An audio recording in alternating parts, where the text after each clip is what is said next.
आज का टॉपिक है रिफ्रैक्शन ऑफ लाइट। तो रिफ्रैक्शन ऑफ लाइट होता क्या है? रिफ्रैक्शन ऑफ लाइट, जब लाइट बीम किसी एक मीडियम से दूसरे मीडियम में एंटर करता है तो वो स्लाइटली बेंड हो जाता है। उसके इस फिनोमेना को रिफ्रैक्शन ऑफ लाइट कहते हैं। अब रिफ्रैक्शन ऑफ लाइट हम ये भी कह सकते हैं कि वो उसकी लाइट की स्पीड पे भी डिपेंड करता है। जैसे refraction is due to change in the speed of light as it enters from one transparent medium to another। यानी जब वो एक ट्रांसपेरेंट मीडियम से दूसरे ट्रांसपेरेंट मीडियम में एंटर करता है तो उसकी जो लाइट बीम है वो स्लाइटली बेंड हो जाती है। अब ट्रांसपेरेंट मीडियम क्या होता है? ट्रांसपेरेंट मीडियम वो होता है जिसमें हम लाइट को ट्रेवल होते हुए देख सकते हैं, या हम ट्रांसपेरेंट मीडियम होता है जैसे जैसे वाटर हो गया, एयर हो गया, वैक्यूम हो गया, या कोई भी ऑयल हो गया। ये सब मीडियम ट्रांसपेरेंट मीडियम होते हैं। ठीक। अब speed of light decreases as the beam of light travel from rare medium to denser medium. अब एक मीडियम है रेयर मीडियम और दूसरा है डेंसर मीडियम। रेयर मीडियम और डेंसर मीडियम, ये मीडियम कंपैरिजन से पता चलते हैं कि कौन सा मीडियम रेयर मीडियम होगा और कौन सा डेंसर मीडियम होगा। अगर हमने जैसे एक मीडियम ले लिया एयर और दूसरा मीडियम ले लिया वाटर, तो एयर के जो मॉलिक्यूल्स हैं वो वाटर के कंपैरिजन में दूर दूर होंगे और वाटर के मॉलिक्यूल्स एयर के कंपैरिजन में पास होंगे।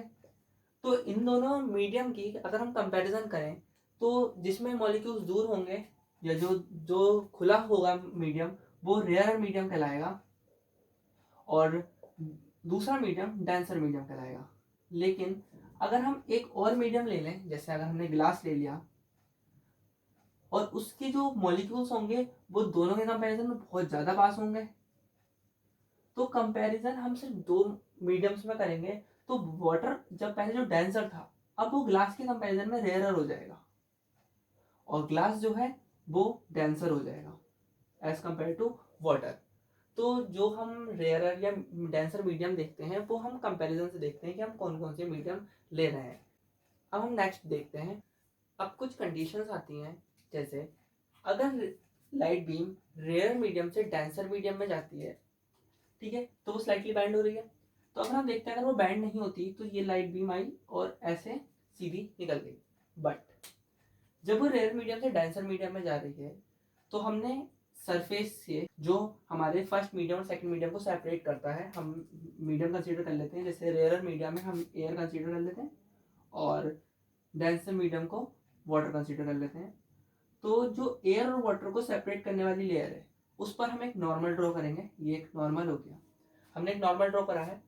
तो जब लाइट बीम रेयर मीडियम से डेंसर मीडियम में आएगी तो वो जो नॉर्मल थी है उसकी ओर बैंड हो जाएगी। It bands towards normal after refraction, तो वो नॉर्मल की ओर बैंड हो जाएगी। बट सेकंड कंडीशन है जब लाइट बीम डेंसर मीडियम से रेयर मीडियम में जाएगी, जब लाइट बीम डेंसर मीडियम से रेयर मीडियम में जाएगी तो अब हमने वाटर, यहाँ पे वाटर कंसीडर कर लेते हैं, चलिए, और नीचे कंसीडर कर लेते हैं एयर। तो जब वो डेंसर मीडियम से रेयर मीडियम में जाएगी यानी कि वाटर से एयर में जाएगी, तो पहले हम देखते हैं अगर वो लाइट बीम ऐसे जा रही थी तो वो ऐसे सीधी चली जाती।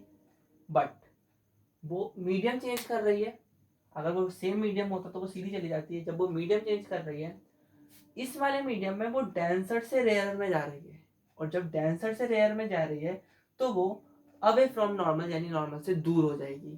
तो जब वो रेयर से डेंसर में आएगी तो टूवर्ड्स नॉर्मल हो जाएगी और डेंसर से रेयर में जाएगी तो अवे फ्रॉम नॉर्मल हो जाएगी।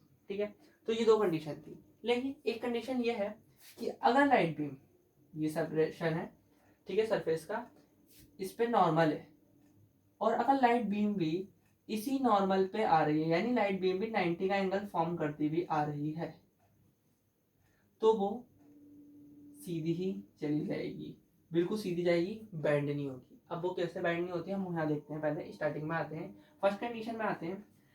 इस बीम को, जो बीम एयर में ट्रैवल करती हुई वाटर में एंटर करने वाली है, उससे पहले उस वाली बीम को कहेंगे इंसिडेंट रे, उस बीम को कहेंगे इंसिडेंट रे।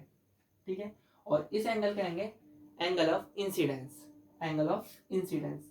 और जो रे यहाँ से रिफ्रैक्ट होकर वाटर में एंटर कर गई है उसे कहेंगे रिफ्रैक्टेड रे, उसे कहेंगे रिफ्रैक्टेड रे। और उसके एंगल को कहेंगे एंगल ऑफ रिफ्रैक्शन। ये था एंगल ऑफ इंसिडेंस, ये था एंगल ऑफ रिफ्रैक्शन। ठीक है, तो सेम इसमें भी जो ये आई होगा एंगल ऑफ इंसिडेंस और ये आर जो होगा angle of refraction, incident ray और रिफ्रैक्टेड रे।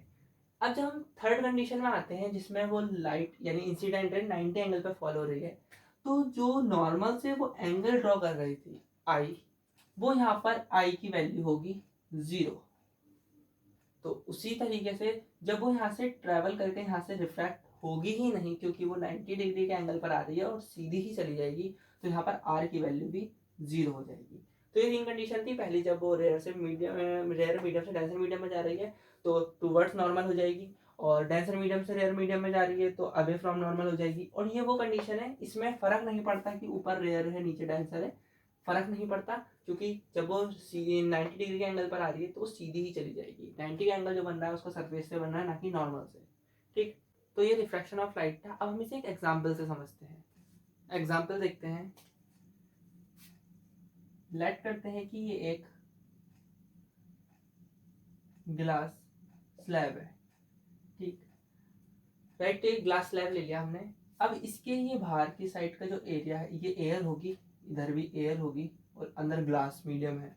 ठीक, तो ये सरफेस ऑफ सेपरेशन हो गया यहाँ पर और यहाँ पर, क्योंकि इसके ऊपर एयर है, इसके अंदर ग्लास, इसके ऊपर ग्लास है, इसके नीचे एयर। ठीक है, तो ये मीडियम है रेयर मीडियम, और ये हो गया डेंसर, फिर हो गया रेयर मीडियम। ये डेंसर अंदर वाला है, मैंने बाहर लिख रखा है ताकि हम यहाँ पे समझ सकें। ठीक है, तो हमने क्या करा, ये जो सेपरेशन है इस पर हमने एक नॉर्मल ड्रॉ कर लिया। ठीक, इस पर हमने एक नॉर्मल ड्रॉ कर लिया। अब एक लाइट बीम इस पर फॉल हुई। ठीक है, जब वो रेयर मीडियम से डेंसर मीडियम में जाएगी तो टूवर्ड्स द नॉर्मल हो जाएगी, तो वो टूवर्ड्स द नॉर्मल हो गई। ठीक है, टूवर्ड्स द नॉर्मल हो गई। वो ऐसे अगर वो मीडियम चेंज नहीं होता तो सीधे जाती, पर वो टूवर्ड्स द नॉर्मल हो गई है। अब नाउ, अब जब ये पॉइंट था, अब ये जो मीडियम है, अब ये यहाँ से इस सरफेस पे स्ट्राइक करेगी। अब ये डेंसर मीडियम से रेयर मीडियम में आएगी, वापस से एयर में आएगी। हम इस पर फिर नॉर्मल ड्रॉ कर लेते हैं। हमने इस पर भी एक नॉर्मल ड्रॉ कर लिया। जब वो ग्लास से यानी डेंसर मीडियम से रेयर मीडियम में आएगी तो अवे फ्रॉम नॉर्मल हो जाएगी, तो अवे फ्रॉम नॉर्मल हो गई। ठीक, तो ये लाइन, ये वाली जो फर्स्ट लाइन थी जो इंसिडेंट थी, वो और लास्ट में जो होगी रिफ्लेक्टेड, ये पैरेलल होंगी। ठीक है, ये पैरेलल होगी। तो जैसे लाइट भी एंगल पे आ रही थी उसी एंगल पे वो उसमें से निकल जाएगी। जो बैंड होगा वो उसके ग्लास के इनसाइड होगा। जहाँ पे बैंड हुआ उसी बैंड से वो आगे की तरफ बढ़ी, और यहाँ पे वापस से जब वो बाहर निकली तो वो उतनी ही बैंड हो गई जितनी वो स्टार्टिंग में थी। ठीक है, तो वो अगर ये मीडियम नहीं हो तो उसी एंगल से ट्रैवल करती रहेगी। ठीक, ये हमने एक एग्जाम्पल देखा। इस एग्जाम्पल को हम रियल लाइफ में भी कंसिडर कर सकते हैं। जैसे एक पेंसिल को जब हम पानी में डालते हैं तो वो स्लाइड बैंड हो जाती है। ठीक है, जैसे पेंसिल है तो वो हल्की सी बैंड हो जाती है, तो ये भी रिफ्रैक्शन ऑफ लाइट होता है। ठीक, तो हमने रिफ्रैक्शन ऑफ लाइट पढ़ा। अब नेक्स्ट वीडियो में हम लॉज ऑफ रिफ्रैक्शन देखेंगे। तब तक के लिए बाय।